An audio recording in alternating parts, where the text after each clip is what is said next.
আমার জানা মতে বাংলাদেশে তসলিমা নাসরিনের বই নিষিদ্ধ। আর তার বইগুলার লেখাও সভ্য মানুষের বোধগম্য হওয়া ঠিক না। সেই হিসাবে এখন বইমেলায় যেখানে ইসলামিক স্টলগুলা জায়গা পাচ্ছে, সেখানে চটি বইগুলো জায়গা পাওয়াটা ঠিক হবে না। সেখানে পাঠকের একটা রুচিবোধের ব্যাপারটা জন্ম নেবে, যেটা রুচিতে বাদ দেবে। এই জন্য এই বইগুলো না প্রকাশ করা বা মেলাতে না উঠানো। আপনারা চিন্তা করে দেখবেন যে বাংলাদেশে যারা ফ্যাসিবাদ কায়েম করেছিল তারা কিন্তু এখনো বিদায় নেই। সরকারি মহল থেকে বেসরকারি মহল সব জায়গায় কিন্তু ফ্যাসিবাদ এখনও রয়ে গেছে। সুতরাং ফ্যাসিবাদটা থাকা অবস্থায় আমরা কিভাবে চিন্তা করতে পারি যে তারা আবার মাথা ছাড়া দিয়ে উঠবে না?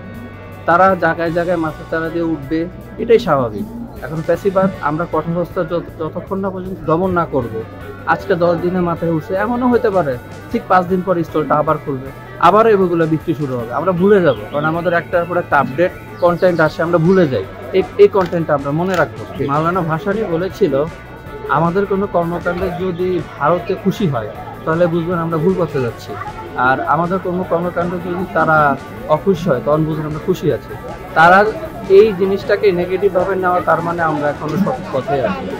আর বাম রাজনীতি, আমি সাধারণ একজন মানুষ হিসাবে আমি মনে করি বাংলাদেশে একটি ইসলামিক কান্ট্রিতে বাম যেখানে 1%ও না, সেখানে বাম দলগুলো এখনও এত ফান্ডেডভাবে চলতেছে, তার মানে তারা সেখান থেকে কোনো না কোনো ভালো সুবিধা পাচ্ছে, আর তারা সেটাকে প্রমোট করবেই। আর এই 16 বছর ধরে তারা যখন সেটাকে প্রমোট করছে, এখন তারা মাথা চাড়া দিয়ে ওঠার চেষ্টা করাটাই স্বাভাবিক।